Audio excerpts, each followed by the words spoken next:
Hello friends, welcome back to my YouTube channel physics unfriend. তো বন্ধুরা, আজ আমি শুরু করতে যাচ্ছি ভৌত রাশির পরিমাপ অধ্যায়টির লেকচার নাম্বার 3। এই লেকচার নাম্বার 3-এ আমাদের প্রধান লক্ষ্য হলো যে এককের বিভিন্ন পদ্ধতি সম্পর্কে আমরা আলোচনা করব। যেমন ধরে নাও, আমরা যেমন কোনো সময় দৈর্ঘ্য পরিমাপ করছি, বা দৈর্ঘ্য পরিমাপ করার সময় কোনো সময় মিটার, কোনো সময় সেন্টিমিটার একক ব্যবহার করছি। আবার যখন ভর পরিমাপ করছি তখন ভরের একক কিলোগ্রাম, আবার কোনো সময় গ্রাম ব্যবহার করছি। তাহলে এই যে এককগুলো আমরা ব্যবহার করছি, সেগুলো কোন ধরনের একক সিস্টেমের ক্ষেত্রে আমরা ব্যবহার করে থাকছি, এই সম্পর্কে আমরা আজকে আলোচনা করব। এবং তার পাশাপাশি আমরা এমন কিছু কিছু ফিজিক্যাল কোয়ান্টিটি সম্পর্কে আলোচনা করব, যে সমস্ত ফিজিক্যাল কোয়ান্টিটি গুলো কি একক নেই, অর্থাৎ এককবিহীন কিছু ফিজিক্যাল কোয়ান্টিটি সম্পর্কে আমরা আলোচনা করব।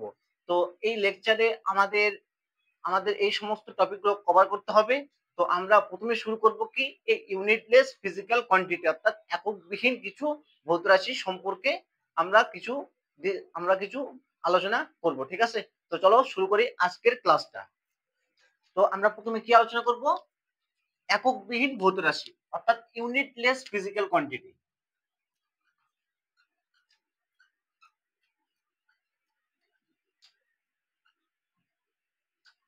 তাহলে এই এককবিহীন ভৌত রাশির মধ্যে কি কথাটা লুকিয়ে আছে, যে আমরা এককবিহীন ভৌত রাশি কাকে বলবো?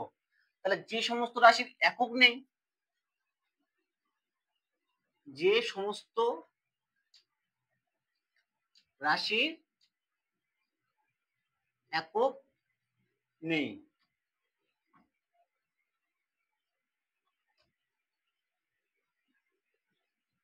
সেই সমস্ত রাশিগুলো কি তাহলে এককবিহীন রাশি। তো এবার কোন রাশিগুলোর একক নেই, অর্থাৎ এই রাশিগুলোকে আমরা প্রকাশ কিভাবে করব? ঠিক আছে, তো যেমন আমরা অনেকগুলো রাশি দেখেছিলাম, কিছু কিছু রাশি দেখলাম কি মৌলিক রাশি। আমাদের এই নেচারের মধ্যে সাতটা কিরকম ছিল, সাতটা মৌলিক রাশি ছিল: দৈর্ঘ্য, ভর, সময়, তাপমাত্রা, তড়িৎ প্রবাহ, জীবন প্রাবল্য, পদার্থের পরিমাণ। এর পাশাপাশি কিছু কি লব্ধ আমাদের রাশিও ছিল, ডেরাইভড কোয়ান্টিটি। এবার এই সমস্ত রাশিগুলো যখন আমরা দেখেছিলাম তখন কি এদের কি একক ছিল। যেমন একটা উদাহরণ তোমরা দেখে নাও, যে বেগ, বেগ সময় সময় কি জানি, সরণ বাই সময়।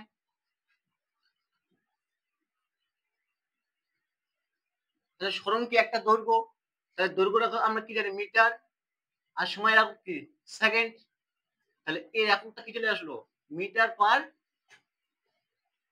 সেকেন্ড। তাহলে দেখো এই সমস্ত যে কোয়ান্টিটি গুলো, এই সমস্ত কোয়ান্টিটি কিন্তু কি আছে, একক আমাদের আছে। তাহলে এবার আমরা একক বিহীন রাশি, তাহলে একক বিহীন রাশিগুলোকে আমরা কিভাবে প্রকাশ করব, তাই কি না? এটা তো আমাদের জানতে হবে যে একক বিহীন রাশি আমাদের এই নেচারের মধ্যে আছে, প্রকৃতির মধ্যে একক বিহীন রাশি আছে। তো এই একক বিহীন রাশিগুলোকে আমরা কিভাবে প্রকাশ করব? যেমন তোমাদের এটা কি বোঝানোর চেষ্টা করছি। দেখো, যে ধরো এই বেগটাই নিয়ে আমরা আলোচনা করি, যে বেগ সময় সময় কি জানি, সরণ বাই সময়। এবার ধরে নাও যে আমি এই সময়ের জায়গায় কি লিখছি, সরণ লিখছি। তোমার ধরে নাও উপরে সরণ থাকছে, আমি শুধুমাত্র সময়টাকে উঠিয়ে দিয়ে এই জায়গায় কি লিখছি, আমি সরণ লিখছি। ঠিক আছে, তবে দেখো সরণ অর্থাৎ কি দৈর্ঘ্য, আর নিচেও কি সরণ, এটাও কি দৈর্ঘ্য। তাহলে দৈর্ঘ্য রাখো কি মিটার, আর নিচেও কি আসবে আমার মিটার। তাহলে উপরেও কি আসবে মিটার, নিচেও কি মিটার। তাহলে মিটার মিটার কেটে কি চলে আসলো, ওয়ান চলে আসলো। তাহলে এই বেগটা এখন কি হলো আমার, বেগটা আমার কি হলো ইউনিটলেস কোয়ান্টিটি। এবার তোমাকে যদি বলে এই বেগটার একক বলতে, তাহলে তুমি একক বলতে পারছো কি? বলতে পারছো না, কারণ এই দুটার এককে উপর নিচে কি আসলো, সেম আসলো। কারণ আমি সময় থেকে যখন বাদ দিয়ে যখন কি করলাম, নিচে আরো একটা কি সরণ নিয়ে চলে আসলাম, অর্থাৎ একটা দৈর্ঘ্য নিয়ে চলে আসলাম, তখন কিন্তু সেক্ষেত্রে এই দুটা দুইটা যে কোয়ান্টিটি, অর্থাৎ এইটা নিচে উপরে সরণ আর নিচের যে সরণ, দুটো কি সেম কোয়ান্টিটি। সেম কোয়ান্টিটি হওয়ার জন্য এদের উপর নিচে এককগুলো কেটে কি চলে আসলো, ওয়ান চলে আসলো। তার এখান থেকে আমরা কি ধারণা করতে পারছি যে ইউনিটলেস বা এককবিহীন রাশি আমরা কাকে বলবো, যে যে সমস্ত রাশিগুলোকে কি করবো, আমরা দুইটা সমজাতীয় রাশির অনুপাতে আকারে লিখবো, সেই সমস্ত রাশিগুলোকে বলবো আমরা কি এককবিহীন রাশি। বেগের তো একক আছে, কিন্তু তোমাদের বোঝানোর জন্য আমি সময়টা কি ধরে নিলাম, সরণ ধরে নিলাম। যাতে তোমাদের কি বুঝতে সুবিধা হয় যে এককবিহীন রাশিগুলোকে আমরা কিভাবে প্রকাশ করব। তাহলে এই বেগের তো একটা ইউনিট আছে, মিটার পার সেকেন্ড, কিন্তু এই বেগে আমি এই সময়টার জায়গায় কি ধরলাম, সন ধরলাম, যার ফলে কি আসলো, দুইটা সমজাতীয় রাশির অনুপাত হয়ে গেল। দুটা সমজাতীয় রাশির অনুপাত হওয়ার জন্য উপর নিচে কি হয়ে গেলো, দুটারে ইউনিট কেটে গেল, কেটে কি চলে আসলো, ওয়ান চলে আসলো। সেই জন্য এই বেগটা এখন আর ইউনিট থাকছে না, ঠিক আছে। তো এটাকে আমরা বলতে পারি এককবিহীন রাশি কাকে বলবো, যে সমস্ত রাশিগুলোকে আমরা কি করতে পারবো, দুটা সমজাতীয় রাশির অনুপাতের আকারে লিখতে পারবো, সেই সমস্ত রাশিগুলোকে বলবো আমরা কি এককবিহীন রাশি, অর্থাৎ তাদের একক আর থাকবে না। এবার দেখো, এই জিনিসটা যদি তোমাদের বুঝতে অসুবিধা হয়, ঠিক আছে, তোমাদের আরো ভালোভাবে আমি বোঝানোর চেষ্টা করছি, আরো একটা ভালো তোমাদের এক্সাম্পল দিচ্ছি আমি। দেখো, যে মনে করো তোমাদের একটা কি করা হলো, একটা রড দেওয়া হলো, এর লেন্থ কত, এল। এবার এই রডটা তোমাকে এমন রড দেওয়া হলো যাতে তুমি কি এই রডটাকে বাইরে থেকে ফোর্স ক্রিয়েট করে টেনে লম্বা করতে পারবে, আবার তুমি কম্প্রেস করে একে কি করতে পারবে, ছোট করতে পারবে, এরকম একটা রড, অর্থাৎ এই ইলাস্টিসিটি ধর্ম আছে। তাহলে ধরলাম যে আমি একে বাইরে থেকে ফোর্স ক্রিয়েট করলাম এফ, ফোর্স ক্রিয়েট করার ফলে এর কি হলো, লেন্থটা একটু বেড়ে গেল, এখান থেকে ছিল এর লেন্থ কি, বাইরে থেকে এক্সটার্নাল ফোর্স ক্রিয়েট করার ফলে লেন্থটা কি হলো, বেড়ে গেল। ধরলাম যে লেন্থের বৃদ্ধি হলো ডেল্টা এল। এবার দেখো, আমরা এবার বলতে পারি যে এই এল দৈর্ঘ্যের রডটার উপর ফোর্স ক্রিয়েট করার জন্য এর মধ্যে কতটা এক্সপেনশন আসলো, কতটা প্রসারিত হলো, ডেল্টা এল। তাহলে আমরা এখানে লিখতে পারি ডেল্টা এল দৈর্ঘ্যের রডের উপর ফোর্স ক্রিয়েট করার জন্য এর যে প্রসারিত হওয়া হলো বা এক্সপেনশন হলো কত, ডেল্টা এল। তাহলে যদি আমি এই ফোর্সটা যদি ইউনিট লেন্থের উপর করি, অর্থাৎ একক দৈর্ঘ্যের কোনো একটা রডের মধ্যে করি, তাহলে কি হবে, ডেল্টা এল বাই কত, এল। অর্থাৎ এটা হলো কি প্রাথমিক লেন্থ, আর এটা হলো আর কি চেঞ্জ। তাহলে এই যে রেশিওটা আমাদের আসলো, এই রেশিওটাকে একটা বলা হয় একটা ফিজিক্যাল কোয়ান্টিটি, যেটার নাম হলো স্ট্রেন বা বিকৃতি। বললাম স্ট্রেন, স্ট্রেন, তাহলে এটা কি ডেল্টা এল বাই এল, এটাকে বলছি আমরা কি স্ট্রেন বা বিকৃতি। তাহলে বিকৃতির সময় সময় আমরা কি বলতে পারি, দৈর্ঘ্যের চেঞ্জ, দৈর্ঘ্যের পরিবর্তন বাই কত, দৈর্ঘ্য। দৈর্ঘ্যের পরিবর্তন অর্থাৎ কি, final length minus initial length. এবার আমরা যদি কোনো দৈর্ঘ্য থেকে যদি দৈর্ঘ্য বাদ দিই, অর্থাৎ 5 মিটার থেকে যদি 3 মিটার বাদ দিই, কত আবার বেশি থাকলো, 2 মিটার। তাহলে মিটার থেকে আমরা যখন মিটার বাদ দিচ্ছি কি আসছে, আমাদের মিটারে আসছে, তাই না। তাই এক্ষেত্রে কি আসবে, উপরে কি দৈর্ঘ্য রাখো, নিচেও কি দৈর্ঘ্য রাখো, তাহলে দৈর্ঘ্য রাখো কি মিটার, নিচেও কি আসছে মিটার, তাহলে মিটার মিটার কেটে কি চলে আসছে, ওয়ান চলে আসলো। তাহলে এখান তো সেম হয়ে গেল, যে এই যে এই বিকৃতি, অর্থাৎ বিকৃতি আমরা কি লিখছি, দৈর্ঘ্যের পরিবর্তন বাই কি দৈর্ঘ্য। দুটা সমজাতীয় রাশির অনুপাত, দুটা সমজাতীয় রাশির অনুপাত হওয়ার জন্য কি হচ্ছে, এর একক থাকছে না। তাহলে আমরা এখান থেকে এককবিহীন রাশির সংজ্ঞা অবশ্যই কি বলতে পারবো, যে সমস্ত রাশিগুলোকে আমরা কি করতে পারবো, দুটা সমজাতীয় রাশির অনুপাতের আকারে লিখতে পারবো, সেই সমস্ত আমরা রাশিগুলোকে বলবো কি এককবিহীন রাশি। তো এগুলো গেল একটা বিকৃতি। এবার আরো কিছু কিছু আমাদের এককবিহীন রাশি আছে, সেগুলোর এক্সাম্পল তোমরা কি দেখে নাও। যেমন এক নম্বর তো আমাদের বিকৃতি গেল,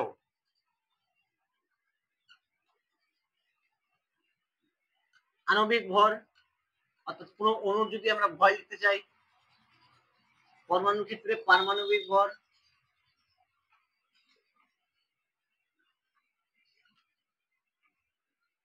পদার্থের গুরুত্ব, যেমন কঠিন তরল পদার্থের যে আমরা গুরুত্বটা লিখি জলের সাপেক্ষে, সেটাও এককবিহীন রাশি, তুল্যাঙ্ক ভার, এই সমস্ত রাশিগুলোকে কি আমরা সমজাতীয় রাশির অনুপাতের আকারে লিখতে পারি, সেই জন্য এই সমস্ত রাশিগুলোর কিন্তু কোনো একক নেই, এই সমস্ত রাশিগুলোকে আমরা বলছি কি এককবিহীন রাশি। এবার তাহলে তোমাদের মধ্যে কোশ্চেন, যে সমস্ত রাশিগুলোকে আমরা দুটা সমজাতীয় রাশির অনুপাতের আকারে লিখতে পারবো, তাহলে সেই সমস্ত রাশিগুলো কি এককবিহীন রাশি, তাই না। এবার এর মধ্যে কিছু এক্সেপশনাল কেস বা ব্যতিক্রম কিছু কি আছে, কিছু কোয়ান্টিটি আছে, যে সেই সমস্ত কোয়ান্টিটি গুলোকে যদি আমরা সমজাতীয় রাশির অনুপাতের আকারে লিখি, তবে তাদের কি হওয়া উচিত, ইউনিটলেস কোয়ান্টিটি হওয়া উচিত, কিন্তু ওদের ইউনিট থাকে। এরকম আরো কিছু কিছু কোয়ান্টিটি সম্পর্কে আমরা একটু পরিচিত হব। যেমন তোমরা ধরে নাও কোণ অর্থাৎ অ্যাঙ্গেল।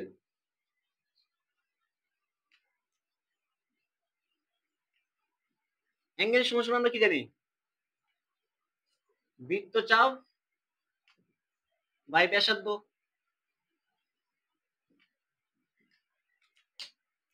তাহলে বৃত্তচাপ মনে কর এটা একটা সার্কেল, এটা হলো ও সেন্টার, এখান থেকে এই রেডিয়াস আর, এই পয়েন্টে একটা বস্তু ছিল, এই পয়েন্টে একটা বস্তু ছিল।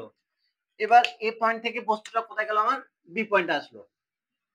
তাহলে এখান থেকে যে এই বি পয়েন্টে গেল, এখান থেকে একটা ডিসটেন্স কভার করলো, সেটা হলো কি এস। এবার এই ও থেকে এই বি বিন্দু পর্যন্ত আমি একটা কি লাইন দিয়ে, একটা স্ট্রেট লাইন দিয়ে এটাকে মিলে দিলাম। তাহলে নিশ্চয়ই এই যখন সার্কুলার পথে ঘুরছে, তাহলে নিশ্চয়ই এই কি হবে, কৌণিক সরণ হবে, অ্যাঙ্গুলার ডিসপ্লেসমেন্ট সেটা ধরলাম কত, থিটা। এবার এই থিটার সমান আমরা কি বলতে পারি, থিটার সমান আমরা বলি এস বাই আর। এই যে এসটা বৃত্তের একটা অংশ, এই জন্য এই এসটাকে বলা হচ্ছে কি বৃত্ত চাপ, আর এটা রেডিয়াস আর ব্যাসার্ধ। তাহলে দেখো বৃত্তচাপটা কি একটা এ থেকে বি পর্যন্ত কি একটা দূরত্ব, আর ব্যাসার্ধটা কি একটা দূরত্ব, একটা দৈর্ঘ্য একটা। তাহলে এই দুটা তো কি সমজাতীয় রাশি।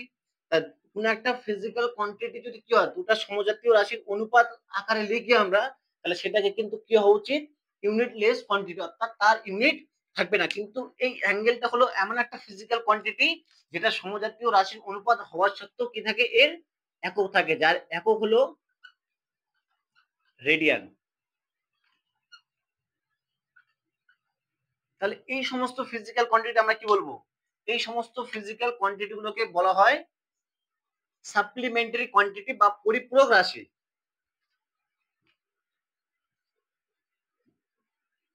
পরিপূরক রাশি এগুলোকে বলা হচ্ছে কি পরিপূরক রাশি, অর্থাৎ যে সমস্ত রাশিগুলোকে আমরা দুটো সমজাতীয় রাশির অনুপাতের আকারে লেখার সত্ত্বেও যাদের কি থাকছে, ইউনিট থাকছে, তাদেরকে আমরা বলছি কি পরিপূরক রাশি বা সাপ্লিমেন্টারি কোয়ান্টিটি। এরকম আরো একটা কোয়ান্টিটি আছে, যেমন সলিড অ্যাঙ্গেল ঘনকোণ,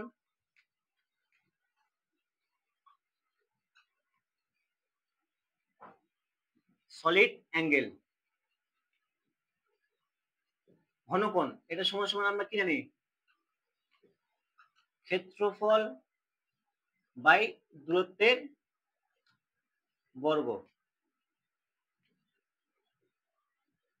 তাহলে ক্ষেত্রফল মানে কি, দৈর্ঘ্যের স্কয়ার, এখানে দূরত্বের বর্গ কি দৈর্ঘ্যের স্কয়ার, দুটো কি সমজাতীয় রাশির অনুপাত, তবু এর কি থাকে, ইউনিট থাকে, যেটার নাম হলো স্টেরেডিয়ান।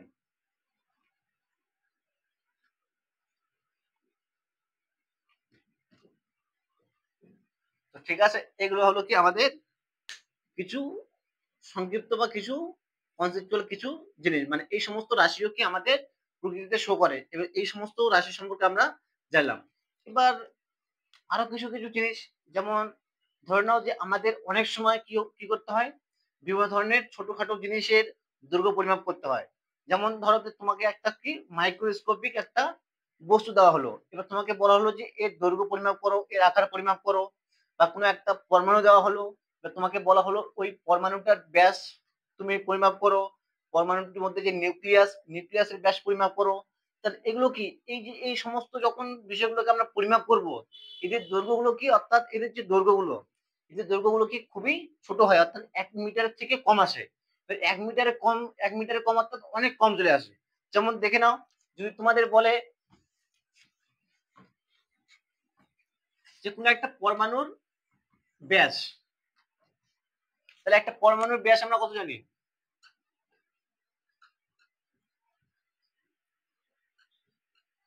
একটা পরমাণুর ব্যাস সমান 10⁻⁻12 মিটার।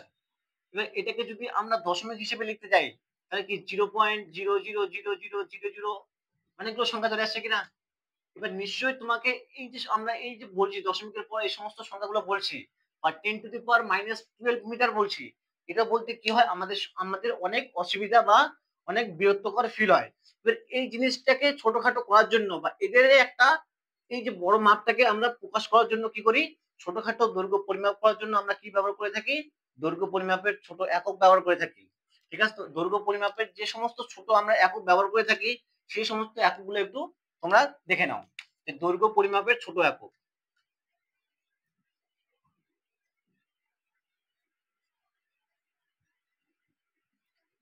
দৈর্ঘ্য পরিমাপের ক্ষুদ্রতম একক।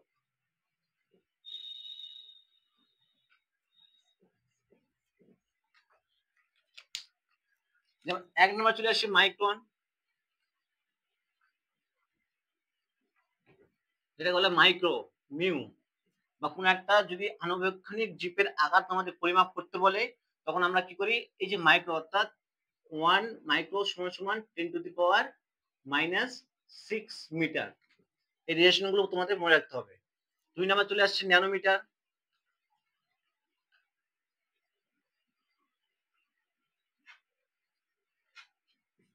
1 ন্যানোমিটার সমান সমান 10⁻⁹ মিটার। 3 number picometre. এগুলো সব অণুপরমাণু যে আমরা ব্যাসগুলো পরিমাপ করি, এই অণুপরমাণুর ব্যাস পরিমাপের ক্ষেত্রে আমরা কি এগুলো ব্যবহার করে থাকি। পিএম, 1 পিএম সমান সমান 10⁻⁻12 মিটার। 4 নাম্বার অ্যাংস্ট্রম,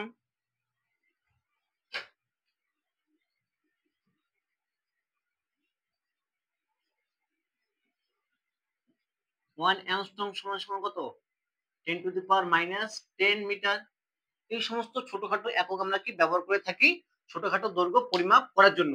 এর পাশাপাশি আমরা কি আরো থার্মোমিটার ব্যবহার করে থাকি, এক্স ইউনিট ব্যবহার করে থাকি। এই সমস্ত ছোটখাটো ইউনিট গুলো কি আমরা ব্যবহার করে থাকি যখন কোনো ছোট দৈর্ঘ্য আমাদের কি পরিমাপ করতে হয়। ঠিক তেমনি আমাদের কোনো কোনো সময় কি করতে হয়, বড় দৈর্ঘ্য পরিমাপ করতে হয়। এবার যদি তোমাকে বলে যে এখানে সূর্য আছে,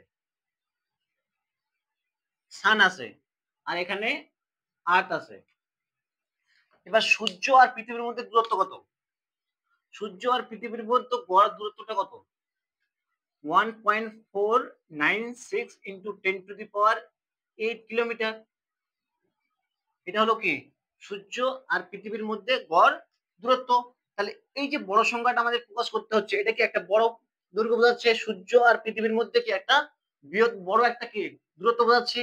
এবার এই দূরত্বটা বলতে গেলেও কি আমাদের অসুবিধা হয়। এবার এই জিনিসটাকে ছোট করার জন্য কি আমরা বৃহৎ একক ব্যবহার করে থাকি দৈর্ঘ্য পরিমাপের জন্য। এবার এই 1.496 ইন্টু 10⁸8 কিলোমিটারটাকে আমরা সংক্ষিপ্ত বলতে পারি কি 1 অ্যাস্ট্রোনমিক্যাল ইউনিট, 1 AU সমান সমান 1.496 ইন্টু 10⁸8 কিলোমিটার। এর পাশাপাশি আমরা আরো কিছু কিছু বৃহৎ একক ব্যবহার করে থাকি দৈর্ঘ্য পরিমাপের জন্য। যেমন আলোকবর্ষ, লাইট ইয়ার, অর্থাৎ শূন্য মাধ্যমে আলো 1 বছরের যে দূরত্ব অতিক্রম করে সেটাকে বলা হচ্ছে কি আলোকবর্ষ। 1 লাইট ইয়ার। তাহলে একটা হলো কি অ্যাস্ট্রোনমিক্যাল ইউনিট, 2 নম্বরে হলো আমাদের আলোকবর্ষ। এগুলো দৈর্ঘ্য পরিমাপের জন্য বৃহৎ একক। লাইট ইয়ার, এর 1 লাইট ইয়ার সমান সমান 9.46 ইন্টু 10⁻12 কিলোমিটার। ঠিক আছে, এটা আমরা ব্যবহার করে থাকি। এবার আরো একটা কি দৈর্ঘ্য, বৃহৎ দৈর্ঘ্য পরিমাপের জন্য আমরা আরো একটা ইউনিট ব্যবহার করে থাকি যেটার নাম হলো কি পারসেক। এই পারসেকটা হলো দৈর্ঘ্য অর্থাৎ বৃহৎ দৈর্ঘ্য পরিমাপের সব থেকে বৃহত্তম একক হলো কি আমাদের পারসেক।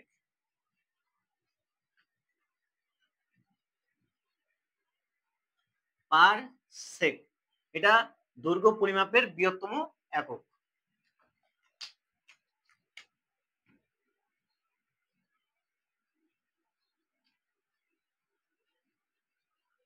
ওয়ান পারসেক সমান সমান আমরা কি জানি 30.84 ইন্টু 10⁻12 কিলোমিটার। ঠিক আছে, এটা হলো কি আমাদের পারসেক। তাহলে আমরা দৈর্ঘ্য পরিমাপের জন্য ক্ষুদ্র একক করলাম, আবার দৈর্ঘ্য পরিমাপের জন্য কি বৃহৎ একক করলাম।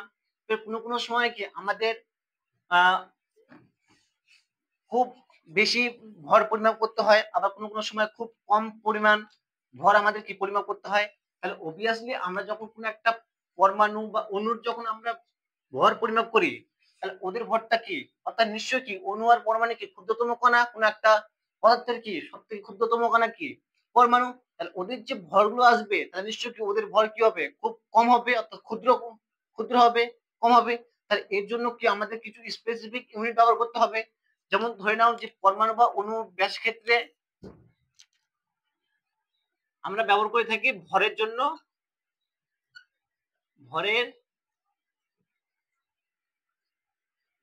ভর পরিমাপের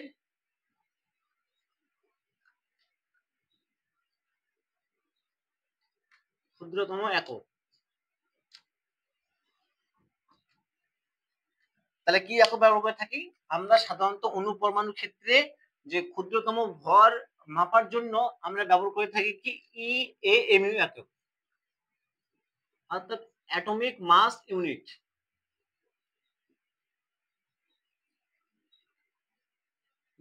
মাস ইউনিট, এই 1 AMU সমান সমান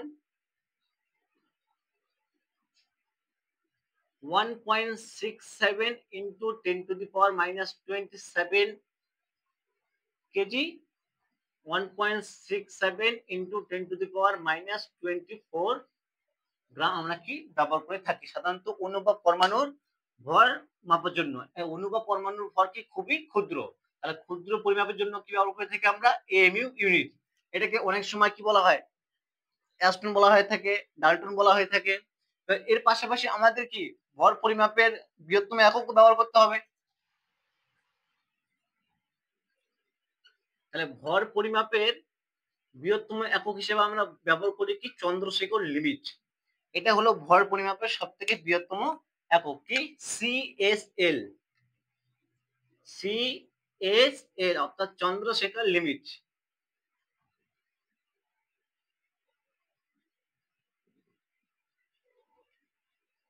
এটা ভর পরিমাপের সব থেকে বৃহত্তম একক। তাহলে 1 CSL সমান সমান 1.4 ইন্টু সূর্যের ভর। সূর্যের ভর কত, 1.4 ইন্টু সূর্যের ভর হলো 2 into 10 to the power 30 KG. তাহলে 1 CSL সমান সমান আমরা এটা বলতে পারি, ঠিক আছে।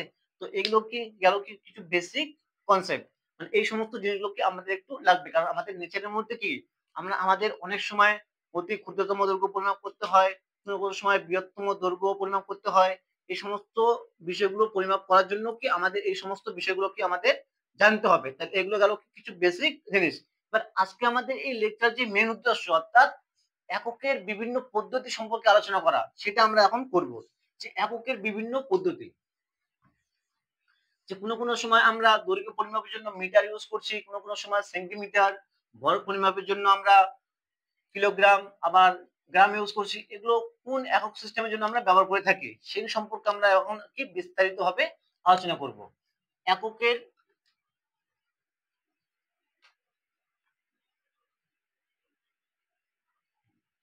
এককের বিভিন্ন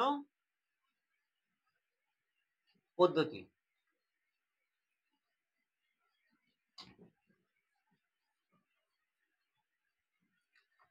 তো আগেকার দিনে বিভিন্ন দেশের বিজ্ঞানীরা কি করতো, 3 ধরনের ইউনিট সিস্টেম ব্যবহার করতো। এমকেএস একক সিস্টেম, এফপিএস একক সিস্টেম আর সিজিএস একক সিস্টেম। তো বর্তমানের দিনে আমাদের এই এমকেএস আর সিজিএস ইউনিট সিস্টেমের প্রচলিত থাকলেও এফপিএস পদ্ধতিটা কি এখনকার দিনে খুব একটা বেশি চলে না। এফপিএস বলতে কি, এফপিএস বলতে আমরা যে একক সিস্টেমের দ্বারা দৈর্ঘ্যের একক কি লিখতাম ফুট, ভরের একক পাউন্ড আর সময়ের একক সেকেন্ড লিখতাম, সেটা আগেকার দিনে ব্যবহার করা হতো। কিন্তু বর্তমানে এই ফুট পাউন্ড সেকেন্ড ইউনিটটাকে আমরা খুব বেশি ব্যবহার করি না। এখনকার দিনে আমাদের আমাদের বিভিন্ন, অর্থাৎ আমাদের দেশে বলতে বিভিন্ন দেশে কি 2 ধরনের ইউনিট সিস্টেম ব্যবহার করা হয়ে থাকে। এক নাম্বার হলো এমকেএস সিস্টেম,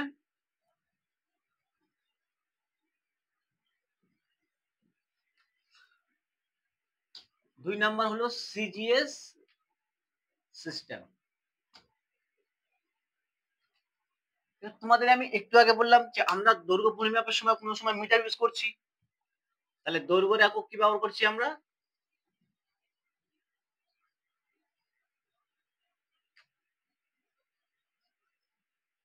মিটার।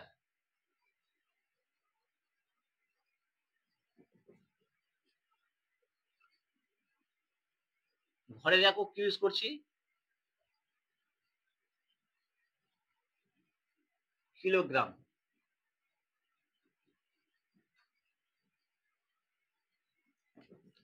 সময়ের একক কি ব্যবহার করছি?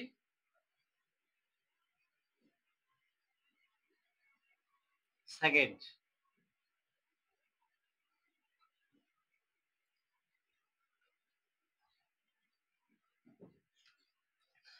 লক্ষ্য করো যে মিটারের ক্ষেত্রে আমরা যে বড় হাতের এম, কিলোগ্রামের ক্ষেত্রে বড় হাতের কে, আর সেকেন্ডের ক্ষেত্রে বড় হাতের এস, এই তিনটা দেখো প্রথম অক্ষর নিয়ে আমাদের তৈরি হয়েছে কি এমকেএস সিস্টেম।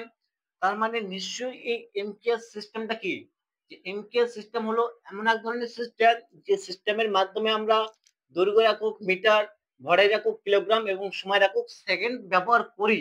সেই সিস্টেমটাকে আমরা বলছি কি এমকেএস সিস্টেম। এবার আমাদের শুধু তো এই তিনটা মৌলিক রাশি না, এগুলো তো মৌলিক একক, এই তিনটা মৌলিক রাশি। আমাদের এই নিচের মধ্যে বা আমাদের জানা কি 7টা মোট মৌলিক রাশি আছে, তার মধ্যে 3টার কি মৌলিক রাশি আমরা এমকেএস সিস্টেম দ্বারা কি ব্যাখ্যা করতে পারছি, কিন্তু অপর যে 4টি মৌলিক রাশি আছে সেই সমস্ত মৌলিক রাশির মৌলিক একক কিন্তু এই এমকেএস সিস্টেম দ্বারা ব্যাখ্যা করা যায় না।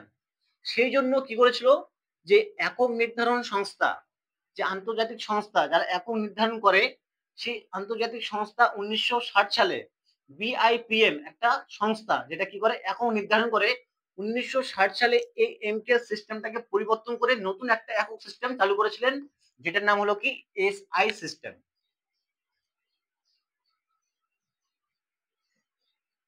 এসআই সিস্টেম, এই এসআই সিস্টেম অর্থাৎ ইন্টারন্যাশনাল সিস্টেমস অফ ইউনিট। এই এসআই সিস্টেম ব্যবহার করে দৈর্ঘ্য পরিমাপ, দৈর্ঘ্যের একক, ভরের একক, সময়ের একক তো মিটার, কিলোগ্রাম আর সেকেন্ড ছিল, তার পাশাপাশি আমরা যে আসবে যে তাপমাত্রার একক কেলভিন, এটা কিন্তু এসআই ইউনিটের সাহায্যে ব্যবহার করি। তাছাড়া তড়িৎ প্রবাহ মাত্রা অ্যাম্পিয়ার, এটাও এসআই ইউনিট। পদার্থের পরিমাণ মোল, এটাও এসআই ইউনিট।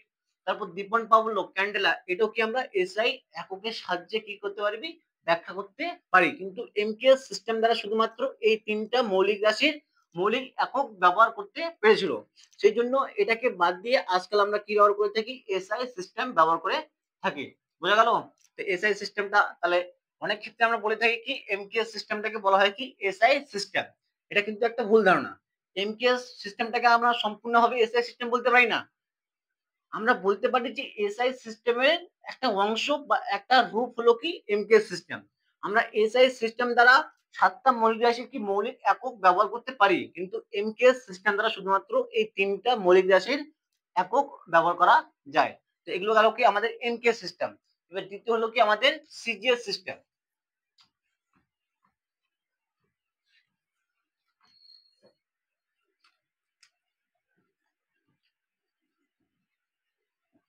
সিজিএস সিস্টেম ঠিক একইভাবে আমরা কি দৈর্ঘ্য পরিমাপের জন্য আরেকটা একক কি ব্যবহার করতাম, সেন্টিমিটার।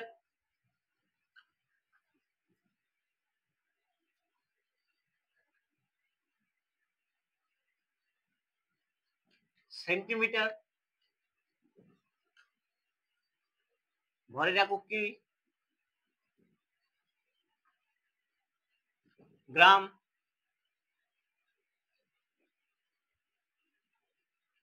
সময়ের একক সেকেন্ড। তাহলে এখান থেকেও কি যে সিজিএস সিস্টেমের ক্ষেত্রে এই সেন্টিমিটারের সি, গ্রামের জি আর সেকেন্ডের এস, এই তিনটা প্রথম অক্ষর নিয়ে আমাদের তৈরি হচ্ছে কি সিজিএস সিস্টেম। এক কথা তাহলে যে সিস্টেম পদ্ধতি দ্বারা, যে সিস্টেম দ্বারা আমরা দৈর্ঘ্য একক সেন্টিমিটার, ভরের একক গ্রাম আর সময়ের একক সেকেন্ড ব্যবহার করি, সেই ইউনিট সিস্টেমটাকে আমরা বলি কি সিজিএস ইউনিট সিস্টেম। তাহলে এই সিজিএস ইউনিট সিস্টেম দ্বারা শুধুমাত্র আমরা এই তিনটা মৌলিক রাশির কি মৌলিক একক ব্যবহার করে থাকি। অপর যে 4টা মৌলিক রাশি আছে তাদের কিন্তু পার্টিকুলার বা তাদের কিন্তু মৌলিক একক সিজিএস সিস্টেম দ্বারা আমরা কিন্তু বলতে পারি না। ঠিক আছে, এটা গেল কি সিজিএস সিস্টেম। তাহলে আমরা কি বিভিন্ন একক পদ্ধতি সম্পর্কে আলোচনা করলাম, কিছু কিছু কোয়ান্টিটি সম্পর্কে আলোচনা করলাম। এবার আমাদের আরেকটা কনসেপচুয়াল কোশ্চেন, যে আমরা যখন আয়তন পরিমাপ করে থাকি, আয়তন আয়তন কি দৈর্ঘ্য প্রস্থ ইনটু উচ্চতা। তাহলে দৈর্ঘ্য প্রস্থ ইনটু উচ্চতা, অর্থাৎ কি যদি আয়তনের একক আমাদের লিখতে হয় মিটার কিউব বা সেন্টিমিটার কিউব, এগুলো আমরা কি সাধারণত কোনো সলিডের ক্ষেত্রে ব্যবহার করে থাকি, বা কোনো একটা মনে করো ঘনক টনক আছে এগুলোর ক্ষেত্রে কি আমরা ব্যবহার করে থাকি। যদি কোনো তরল বা গ্যাসীয় পদার্থের ক্ষেত্রে আয়তনের একটা একক ব্যবহার করতে হয়, তাহলে আমরা ব্যবহারিক এককটা কি করি, লিটার লিখি। তাহলে কি এখন আমরা একটু আয়তন সম্পর্কে একটু কি আলোচনা করি, ডিসকাস করি। তো তরল বা গ্যাসীয় পদার্থের ক্ষেত্রে কি করি, তরল বা গ্যাসীয় পদার্থের ব্যবহারিক একক লিটার।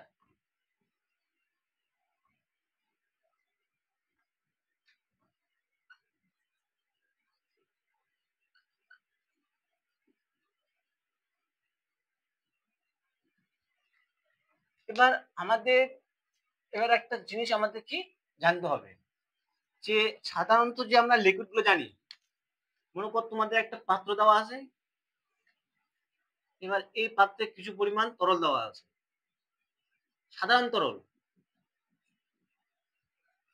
এবার সাধারণত যে জেনারেলি আমরা তরলের ক্ষেত্রে কি জানি, যদি এই তরলটাকে আমরা হিট দিই, কি করে যদি হিট দিই, তাহলে কি হবে, এই যে লিকুইড গুলো আছে এখানে তরল গুলো আছে, তরল কি হবে, উষ্ণতা বাড়বে, উষ্ণতা বৃদ্ধির সঙ্গে সঙ্গে টেম্পারেচার কি হবে, ইনক্রিজ হবে, তার সঙ্গে সঙ্গে এর কি হবে, ভলিউম অর্থাৎ আয়তন,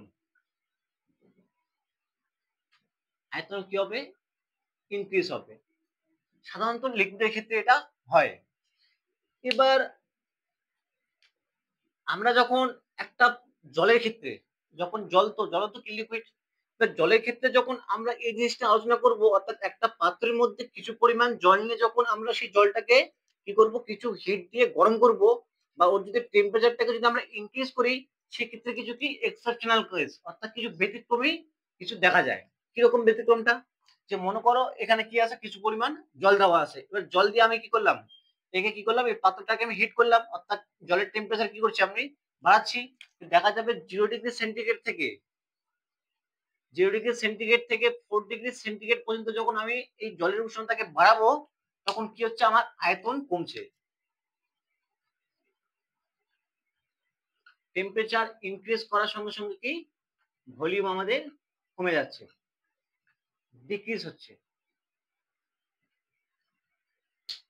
ঠিক তেমনি এই 4°C এর ভলিউম কি হয়ে যায়, মিনিমাম হয়ে যায় 4°C, পার্টিকুলার at 4°C জলের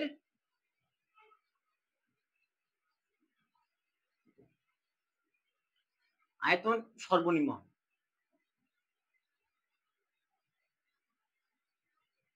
এবার যদি আবার আমি এই 4°C পর যদি আমি আরো উষ্ণতা বাড়াই, টেম্পারেচার যদি আরো বাড়াই, তাহলে ঠিক তেমনি একটা লিকুইডের যে ধর্ম, যে একটা লিকুইডের ধর্ম কি, যদি আমি টেম্পারেচার একটা লিকুইডের ক্ষেত্রে বাড়াই, তাহলে কি হবে, তার আয়তন কি হবে, বাড়বে। ঠিক তেমনি 4°C পর আমরা যদি কোনো নির্দিষ্ট পরিমাণ জলকে যদি হিট দেই, অর্থাৎ ও যদি আমরা টেম্পারেচারটাকে বাড়াই, তাহলে ঠিক কি ভলিউম আমার বাড়বে, আর ডেনসিটি কি হবে, কম হবে।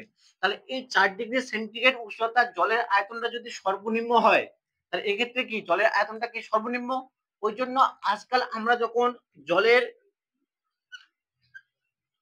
ব্যবহারিক একক লিটার, জল পরিমাপের জন্য আমরা যে ব্যবহারিক একক লিটার ইউজ করি, সেক্ষেত্রে আমাদের 0°C না, আমরা 4°C বা 277 উষ্ণতা কি বলি কথা বলে থাকি, বা এই 4°C বা 277 উষ্ণতার উল্লেখ করা থাকে লিটার। এবার যখন আমরা জলের ক্ষেত্রে এই লিটারের সংজ্ঞা লিখি, অর্থাৎ যখন আমরা 1 লিটারের সংজ্ঞা লিখি, তখন কিন্তু আমরা 4°C উষ্ণতায় বলি, 0°C উষ্ণতা না। অন্যান্য লিকুইডের ক্ষেত্রে 0°C, কিন্তু জলের ক্ষেত্রে আমরা কি 4°C উষ্ণতাকে ফিক্স ধরে, অর্থাৎ এই 4°C আমরা কি বলি, যে কনস্ট্যান্ট টেম্পারেচার ধরে নিয়ে এই 4°C উষ্ণতায় জলের আয়তন যখন আমরা পরিমাপ করি, তখন দেখি আয়তন সর্বনিম্ন।